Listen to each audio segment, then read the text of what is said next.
Hello fellas, I'm GOKDENIZ. In this video, according to Quantic Founder gamer analysis data, I'm going to explore how is my gameplay experience of Arc Riders connects with my gamer profile. Let's check my gamer type. As you can see, my Quantic gamer type is Gladiator. Gladiators look for in games like clear progression, high difficulty, competitive environments, and systems that reward mastery and dedication. Gladiator players are gamers who play to test themselves. They are highly competitive and enjoy games where skill, mastery, and challenge are at the center of the experience. Instead of playing casually, gladiators want games to push their limits. They enjoy improving over time, learning complex mechanics, and proving that they are better through performance, not luck. Gladiators prefer fast-paced gameplay where decisions and reactions matter. They like ranked modes, difficult enemies, and situations where players' skill clearly makes a difference. Now let's hop on my gamer profile. Let's talk about the components. First, let's go with the action components. We see excitement and distraction percentage. As you can see, my distraction and excitement percentage is very high. In Arc Riders, distraction-oriented players are driven by chaos, firepower, and constant combat. Their main goal is destroy enemies, create explosions, and dominate the fights. For example, as you can see in the clip, I always seek fights instead of avoiding, rushing into the dangerous positionings, and engage or flank enemies head on. For me, combat is not a risk, it's the main enjoyment of the game. Also, I like chaotic positions too. Even if I die on dead positions, it gives me a lot of fun and enjoyment. Shit. Bunda şey var kanka ya.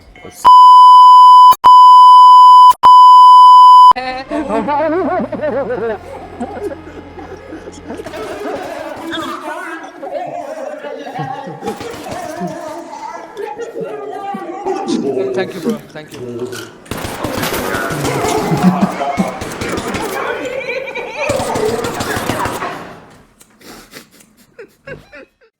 And yes, excitement. 96%.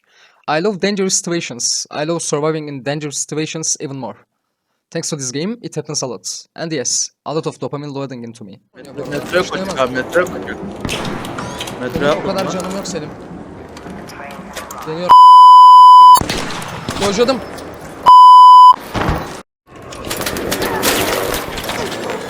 Hiçbir şey kalmadı.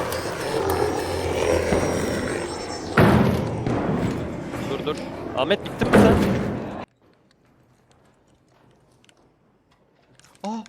Olaya bak. Let's look at the social components now. Social components is basically interacting with other players by grouping and doing something or competing. As you can see, my percentage of competition is 97, which is very high. So as you can understand, I love to fight with other players, like dueling, like doing team fights, 1v1, 2v2 maybe, 3v3, doesn't matter. If there's a fight, I'm on there, as always. Sağdan yürü. Adamlar sol positioning. Düştü. Aşağı atladım. Aşağıdaydı diğeri de. Düştü kanka. Düştü. Gel. Atıyorum knockout. GG. And yes, community. I'm not an actual community-based player, but sometimes when I get the vibe, I'm just hanging out with the other guys. Also, in Arc Riders, you can team up with other players for doing missions, killing arcs, and protect each other while doing this in the solo modes. When I got the we should become united against the arcs vibe, I'm just hanging with the other players. Like these. Oh, what the fuck is this? What is this construction? Oh, he used this to push us. This represents this man's IQ level of pushing. Hey, Brady. Thank you. I appreciate it. Appreciate it.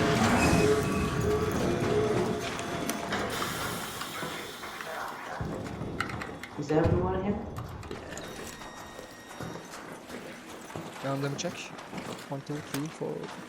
I think we were 6. I'm sure about that. We were 6, by the way.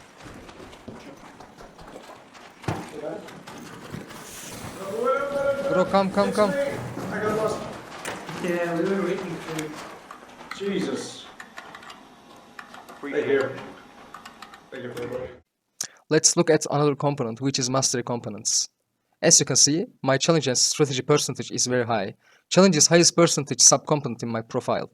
Not only in Arc every single game I played requires some talents. And talents without discipline and practice is trash in my opinion. Every single game I play, I'm doing a lot of practices, always trying hardest things like combat or fights, and winning game with testing my limits. You can call me crazy, but when we fight and my teammate dies first, I feel way better sometimes cause the current situation will be way more harder like that. I always like to push myself into a hardcore situations like this. Even if I die on there, I will improve myself with not doing that mistake again. Even if I do that again, I'm improving anyways.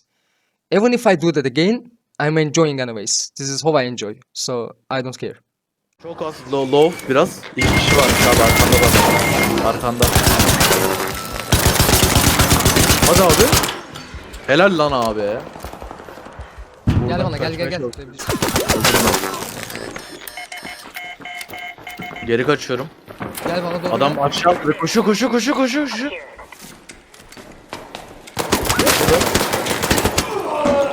Helal abi. Buraya gel.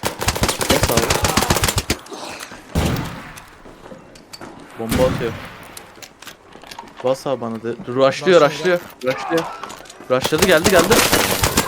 Helal abi. Now let's talk about the strategy. Strategy is essential about making plans and executing those plans, making careful decisions, and implementing the tactics you have developed. In Arc you can do a lot of strategies, using bombs, defensive or offensive way, using barricades, using zip lines, also trap mines. There's a lot of options you can have. The fun fact about strategies, I can do long thing strategies, also can do fast and quick plans for the momentum. Before entering game, I determine my strategy during the map selection phase. In Arc there are limited spawn locations, so I plan my spawn points carefully. I have memorized these plans by now. I need to quickly plan the battles I will fight in the game. I enjoy making both long-term and short-term plans, and I think I'm good at it. Also, in combats, after making decisions, the things can go worse sometimes. For that, in my strategies, I have always been playing my other pocket. So let's go deeper. The achievement components. As you can see, there's 7 completion and power percentage. Let's start with completion. The completion is basically finishing every task, mission, submission in game offers. People try to complete every one of these. Find every collectible items maybe, or discover every hidden places. In Arc there's 7 missions and missions giving blueprints, some item rewards in the game, and XP basically.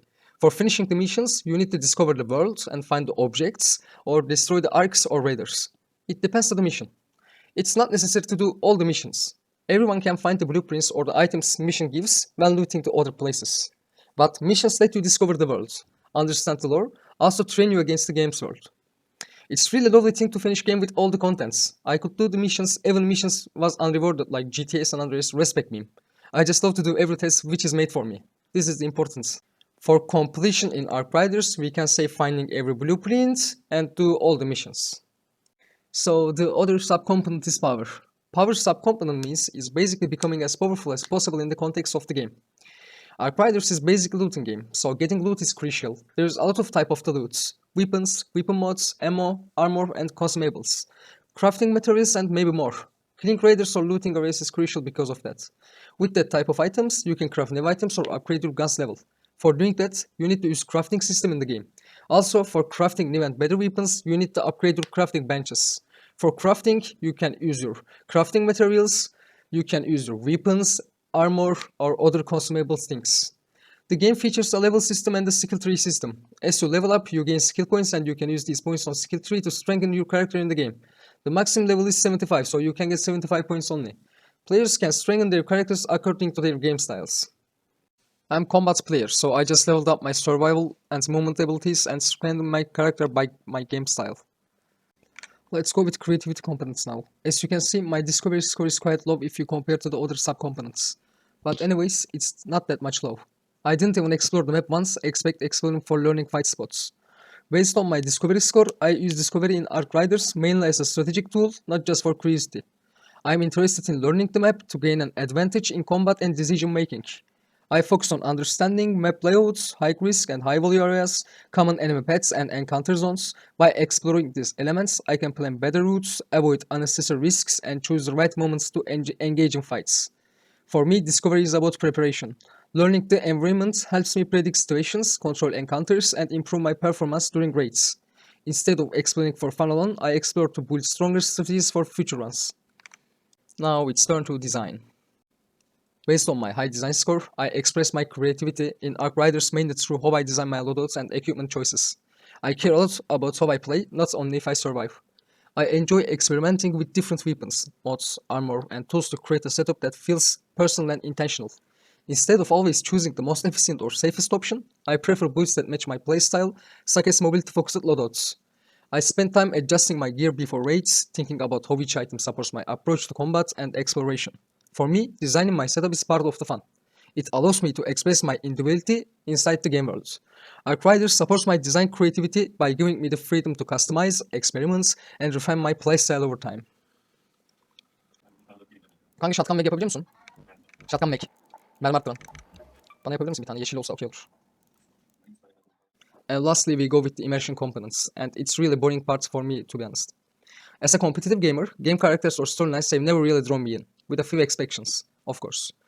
Even in fantasy games, some themes appeal to me immensely, while others put me off. But if we talk about Arc Riders, with a moderate fantasy score, I appreciate the atmosphere and setting of a game, but I do not play mainly to escape into another world or identity. In games like Arc Riders, the Skyway environment adds tension and mood, but it serves mostly as a functional backdrop for action and strategy. I enjoy being aware of the world around me, especially when it affects combat or movements, but I do not explore the environment purely for immersion or role-playing purposes. Now it comes to boring part for me. With a low story score, narrative depth and detailed storytelling are not very important to enjoyment of a game for me. It's boring to me actually. I tend to skip dialogue or story elements if they interrupt gameplay. Instead, I focus on mechanics, positioning, and outcomes.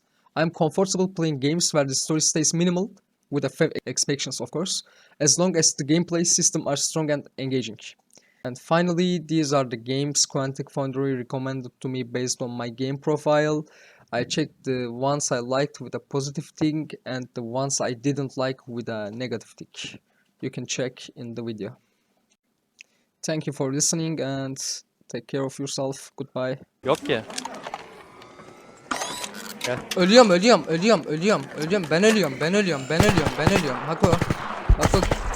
Lan arka öleceğim kanka. Kanka hayır, içeri gelirdin. Tut beni. Kanka ya.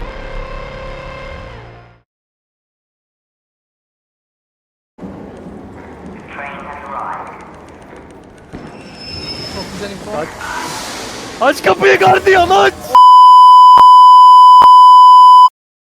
Yaz.